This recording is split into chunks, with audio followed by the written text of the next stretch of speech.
the standards of living are becoming so high, and we've been using this strategic plan since 2016, and we don't really know its successes and its failures. What do you guys have as an agenda as the youth governors of Kenya, in particular for the youth in this particular season, now that you're just literally months old? Yeah. We are saying that youth must occupy positions of leadership, and we are saying the youths that have occupied the spaces of leadership must be accountable and show a way forward. When you look at that strategy plan in terms of implementation, in fact it was being reviewed this year in the various county governments, and we are still waiting for feedback. But the most important thing, if you're talking about youth and strategy papers, is NYC, National Youth Council. Elections must be held.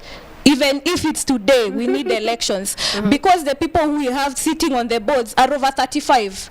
That is the National Youth Council? Yes. In fact, the years were added around by 3 years, because the elections are supposed to be 2016. Then because of the general election, blah, blah, blah, because it is as chaotic as the general election. Even the youth are a reflection of what is in the society anyway.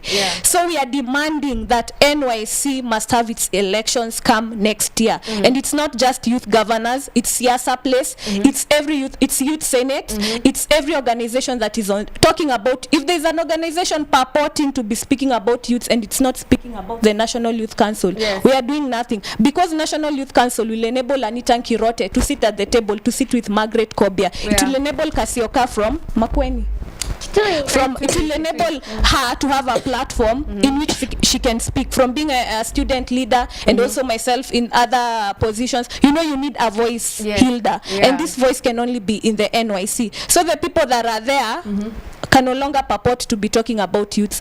If the elections are ahead, that's where we will get leaders. In fact, it's like a mini. So it says that your first item of agenda as the youth governors of Kenya, to ensure that we have an election in the National Youth Council. Of course not. That is now the burning agenda. Let Kasyoka tell us the main agenda. What is the burning agenda then? Before we go to, I need your feedback on a particular poll that was conducted by English. Anyway, sorry, that was conducted by Infotrack Kenya, and it's about voices, the way you've talked about the voices of Kenyans and the percentage. And what are you guys doing about this whole crackdown on corruption? So that's what we listen to in a bit, but let me first slide over to yourself, Kasyoka, and then you can tell us a bit about the agenda. Okay, one, the youth governor focuses on mobilizing youth all over the country and making them aware that they have a voice and giving them that voice. So it's bringing... Like Anita here has a voice. She has a voice and I love that. Like having a voice and bringing those youths together. You see, for me and Anita, you can imagine how that youth governor is. If we are in studio, we are having... we are like going ham on each other. Like. You can imagine. So when you bring youths who have a voice and you give them a platform, then that one will be it's a best platform for it. And then youth governance is offering that. And other than giving the platform, it's going on way to get partnerships with the relevant ministries. There are very partnerships that the Ministry of Youth, relevant organizations, NGOs, relevant universities, and then seeing how they can work together to improve the welfare of the youth in that community. And then again, the other thing that the youth government is doing is like you see that I told you there's some funds for the youths. 30% procurement should be implemented. 30 to be go to the women, disabled, and the youths. So they are also ensuring that is happening, and not just on paper, but it's happening in practice.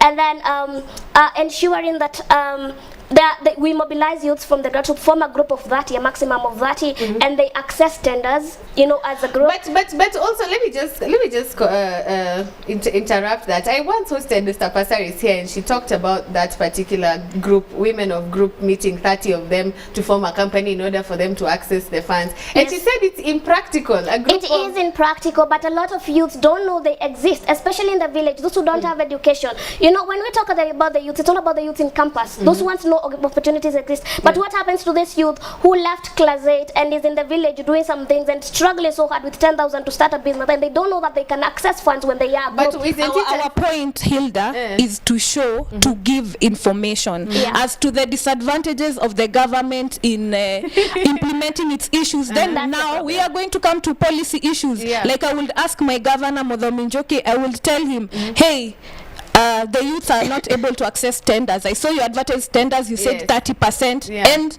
because I know practically every youth in the Tharaka-Nithi county, I will be asking, so as Kasyoka is mobilizing, another official of the Youth Governors Council will be now like advocating and asking the government to be responsible. So our issue is that will be under advocacy. Okay. Yes. It will be under advocacy, and then when you have a voice, and the youth, let's say the Kitui county does not implement something, and I go there as a youth governor, I ask them what, we are following up, we are doing a follow. There's someone who is watching, and there's someone who can bring it to the attention of the youth that this and this should happen. And also the other thing, youth governor have a lot of projects that they'll be doing mentorship. As I told you, the transformation years from 0 to 13 years is very important. So they'll be having projects like Sober Plus, that is for drugs and substance abuse for those who are affected. You give them mentorship and you give them a place for... That is so interesting, because I'm actually tempted to read the 8 key focus areas, because what you guys are basically talking about is the strategic plan. Because we've had the policy and legal framework. You guys have complained a lot about us having policies and blah blah blah, but there's very little implementation. We've talked about leadership and participation. You've talked about the participation of women. Oh, y'all are late. We've talked about skills development and employment. This is what Anita has just discussed when she was talking about the Tibet. And we've talked about health, crime, security, drug and substance abuse, which is what you're just talking about right now. I feel like we've kind of left out the talent identification and development. We have talent and mentorship programs in youth governors, where we can identify even singers, even actors. Like as youth governors for Kitui County, we go to the school, we identify and we help them get funds. So we are trying to build all those.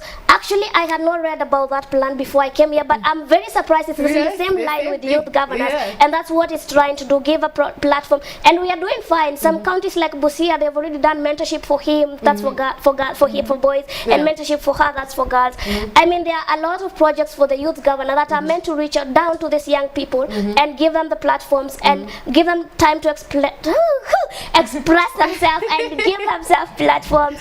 And I think this is the best platform ever in a long time in the Kenyan history, because we always have youth but they are scattered, but once you are united you can do so much as youth, and that's what youth government is giving, opportunity to unite and to march forward and to know the opportunities that exist and ask for what is out there. Yes, and Hilda, you should note that some youth organization purport to have youths and to have numbers. Youth governors actually have numbers, and if you travel in this country, go to Kajiado, ask me to give you the number of the youth governor Kajiado. He's holding sports September.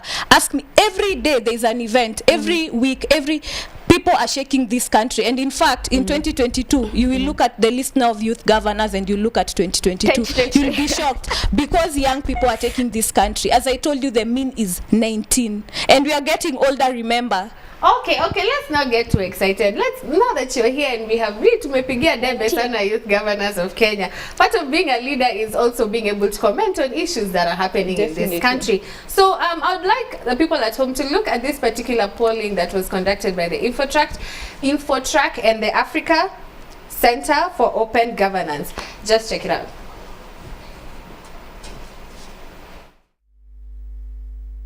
The fight against corruption, do Kenyans feel it's genuine? Is it working? Is it real? First of all, we asked them because it just happened. This is like last week, and everybody has been talking about the demolitions of buildings and structures. And Governor Sonko, whose county has started, would perhaps be happy to hear this. So the question we asked is, do you support the ongoing demolition of buildings and structures built on road reserves and near rivers? Anything that's grabbed land? And 64% said yes, they support the ongoing demolitions.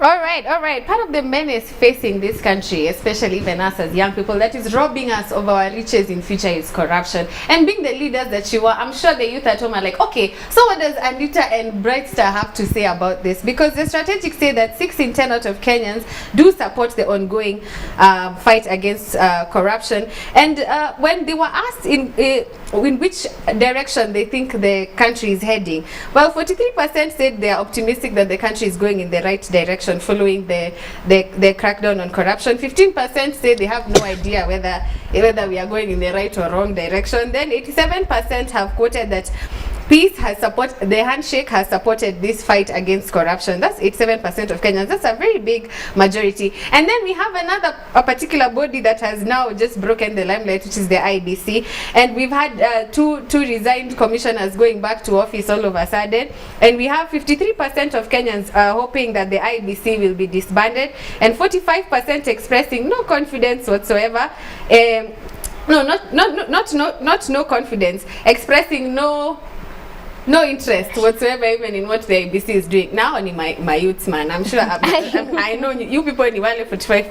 Then the rest do believe in this particular commission. That is the remaining 2%. They just believe in the IEBC. So I'd like to hear from the governors. What do you guys think about this ongoing fight on corruption? And what do you think is happening at the IEBC? I think the ongoing fight on corruption is right on point, but my question remains on the methodology, because I am not a big fan of big things, sudden action, blah blah blah, until I can see the results at the end. Because the DPP Nurdin Haji is doing a very good job. For the first time, we are seeing governors, we are seeing PSs, Lilian Namolo being taken to jail, blah blah blah. But the question is, will this because there are cases, we've been here before, cases dragging for 20 years, Anglo leasing, Golden Bag scandal. The question we are asking is, can these perpetrators be brought to book? It is good enough. We are happy. Now we are tired of being happy of people being arrested. Now we are looking at the judiciary, we are looking at Maraga, and we are expecting real tangible action. As for corruption in terms of riparian land, for people who've built and the buildings are being demolished, NEMA really surprises me. In fact, I am tempted to think KRA is the only agency that works because they will get your tax. But for NEMA, it's very wanting, because I hear they're supposed to do an environment impact assessment. If you come and demolish, I am worried about if you're going to leave me with rubbles, with dirt, with which will even now go to those, in case of Visa Oshol, it has a water panel that goes down. So it means if you just ukibomo utaacha tu uchafu ibaki hapo, are they going to clean? Number two, at whose expense? I hope the owners are cleaning. Number three, if they're the ones who broke the law. Yes, I don't expect my taxes, they're being used again to please this. I don't want that business. No. Number three, in terms of the impact assessments, there's something called a CBA, which is called the cost benefit analysis. Sometimes now I think Waitito's methodology of delivery is wanting, but I think he meant to say that it's not that you move the river. If you look at Visa Ashol, already they knew they were in riparian land. So they build on the high part, and then the down part is a field. So when it rains, it will, the water will just scatter. Then they have holes, katikati, where water can pass. So realistically, there is no point of demolish. It's more expensive for you to demolish Visa Ashol.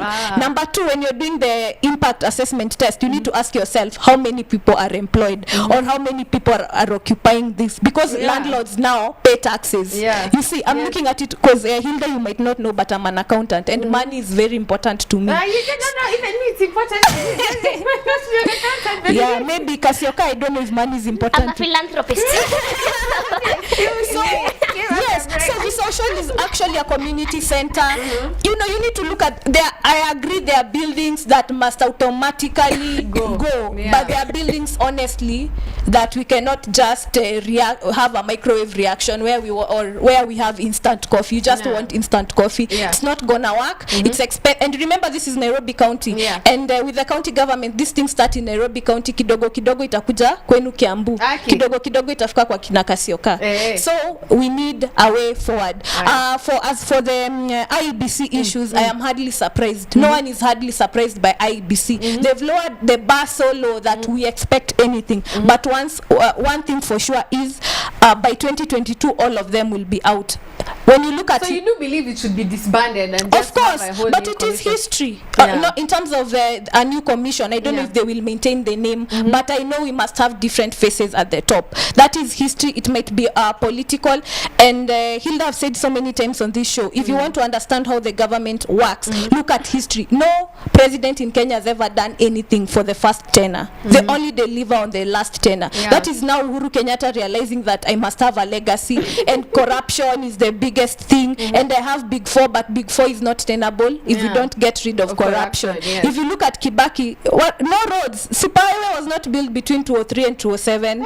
And today when you pass that, it was only between 2007 and 2013. So 2013, 2017, expect nothing from these young boys. 2017 to 2022, and now you're going to see some tangible things, especially on Uhuru's Kenyatta part. And you're going to have the handshake, and you're going to have unity, because he must have a legacy. Otherwise, it will be 10 years of and this nothing. time around, he's going to deal with them because he has to leave. As for that part, I highly doubt, but Anita. no, it's realistic. It's realistic. No, because you see, even when you look at corruption, it is so deep embedded. This, we've been here before. It is not. In fact, if you investigate closely, people being prosecuted are small fish. They are the bigger fish, and the bigger fish cannot be touched. Okay, Kasyoka, what do you think? On the fight against first one to laugh. I think she has really exhausted everything. Because I feel as much as the government might be trying to fight corruption, corruption is something that has been there for quite some time. And I don't want to join the line of those who are hopeless that it cannot be done. It's something that can be done. Especially you advocates for people not being hopeless. Yes, so I wouldn't join that line of hopelessness. But and if you look at it, it's a very deep issue. It goes beyond the president. It goes beyond the deputy president. It goes beyond this top leadership. Because even down here, I always tell people, I told you I'm passionate about kids. I always tell people, you know, once you tell a child, if you do this, I'll give you a sweet. That's where corruption starts. You know, I mean, that's exactly where corruption starts. Because if it's your child, you should tell them, do this because it will help you with this and this. And then this child grows up, and she reaches in high school, and if she wants to do something, I have to give little money. So corruption is more of, and you know, I believe the family is the basic unit of anything, and of the society, of everything. I'm so passionate about family myself, and if you look at the families, most families are broken. So and then children grow up with no base, I mean everything about the family. If the family in the country is broken, as long as if we don't come up with plans and opportunities for us to revive the family setup and give maybe support to parents and how to train their children, I mean those trainings, and train young people, then we'll never fight corruption. Because I mean, I won't grow up for 19 years and then I get employed at 20 years and you tell me to change how I've been doing things the rest of my life. So I feel corruption is just more beyond a public servant. Where does it start? How are we investing in families? How are we investing in young people? How are we investing to ensure that we have the proper structures set up for the young people to have the right foundation? I believe the foundation is everything. If like for me, I was brought up by my grandfather, and some of his principles I have, my grandfather gave them to me, and my grandmother, because they made me believe I could be anything despite the poverty I grew up in. You're so tough. So now she made me believe that I could be anything, and they told me that I could. I mean, those are the structures that they gave me. I may not have had my parents with me, but up to today I'm that strict girl because my grandfather made me a strict girl. You know, I mean, what are you doing with your children? What are you teaching these young children? Don't expect someone once they become a CEO, now you want them to transform. I mean, let's try and change the way we look at things, and we help people from down here. If your child wants to be a politician, like for me, I would want to be a politician. What is the society around me telling me? What is the society around me telling me about? I mean, if today I steal and I go to the youth governor, I tell them steal 10,000 and they accept it, then I mean they've not built me, but I accept them because they say one thing I love about them. They tell me, you know, Bryce, you don't have to steal. I mean, do the right thing at the right time. You see, the youth governor already is giving you a platform for me to be an uncorrupt leader because I'm learning. And then again, I think leadership is not something you just wake up and vie, and that's the situation in Kenya. You go out there, you make money, or you do corruption and drug dealings, then you come and you vie. This person has no training at all. I mean, leadership is something we should train. We wind up. We need to wind up. So we need your parting shots. You didn't talk about IBC commissioners. No, for me, I will not talk about IBC commissioners. I will just give my parting shot on the plan. Okay. Hey. You asked about the plan and we didn't focus on it. So I want to say, as per now, I can say the government has tried. I will not just criticize them a lot. If you look at there's the studio machinani, that is for talent and skills. Which is Y254, by the way.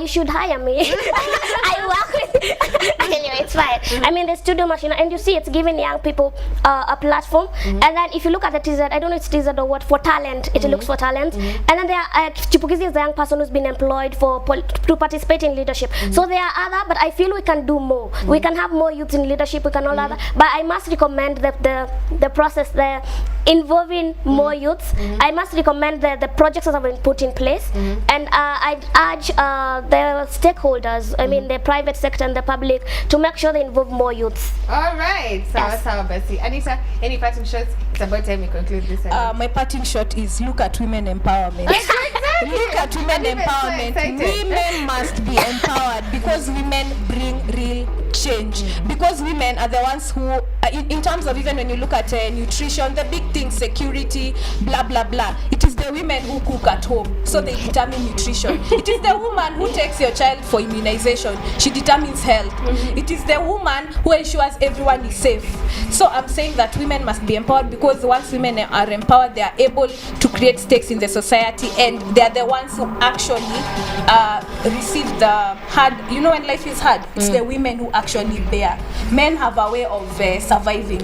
Okay, Anita. No. You know what I'm going to do? Because this conversation has been so lit. Next week I'm going to bring them back here, and I'm going to bring the men as well. Sasa tumenyane vizuri.